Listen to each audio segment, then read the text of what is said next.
जब आप किसी बिल्डिंग के बारे में सोचते हैं तो आपके दिमाग में दीवारें, खिड़कियां या शायद एक अच्छी छत आती होगी। लेकिन क्या होगा अगर मैं आपको बताऊं कि किसी बिल्डिंग की दिशा आपके हजारों रुपए के एनर्जी कॉस्ट्स बचा सकती है और आपकी जगह को और भी आरामदायक बना सकती है। चलिए सनलाइट से शुरू करते हैं। सनलाइट दुनिया का सबसे अच्छा मुफ्त संसाधन है। अपनी बिल्डिंग को सही मात्रा में डेलाइट लेने के लिए पोजीशन करना सिर्फ ब्राइट रूम्स के लिए नहीं है, ये कम आर्टिफिशियल लाइटिंग और कम हीटिंग के लिए भी है। नॉर्दर्न हेमिस्फीयर में अपने मेन लिविंग स्पेसेस को दक्षिण दिशा में रखने का मतलब है कि आपको पूरे साल हल्की स्थिर सनलाइट मिलेगी। सर्दियों में दक्षिण मुखी खिड़कियां अंदर होटी लाती हैं।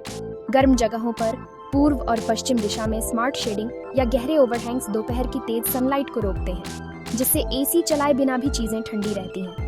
आंकड़े साफ हैं, स्मार्ट सोलर ओरिएंटेशन एनर्जी के उपयोग को 30 से 40% तक कम कर सकती है। इससे आपकी जेब से कम पैसे निकलेंगे और हवा में कम कार्बन होगा। अब हवा की बात करते हैं। अगर आपने कभी अपने घर के ऑपोजिट साइड्स की खिड़कियां खोली हैं और उस तुरंत ठंडी हवा को महसूस किया है, बधाई हो, आपने क्रॉस वेंटिलेशन का अनुभव किया है। जब आप हवा को ध्यान में रखकर डिजाइन करते हैं तो आप कूलिंग के लिए ताज़ी हवा का उपयोग करते हैं, जिससे फैंस या एयर कंडीशनिंग की आपकी ज़रूरत कम हो जाती है।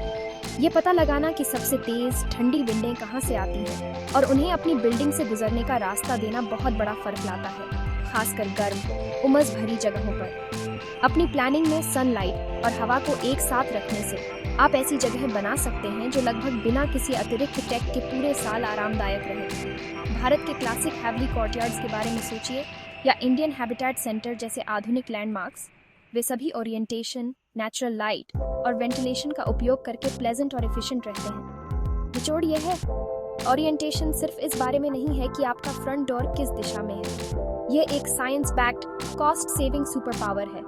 सनलाइट और हवा को ध्यान में रखकर डिजाइन करें और आपकी बिल्डिंग और आपका बजट सालों तक आपको धन्यवाद देगा।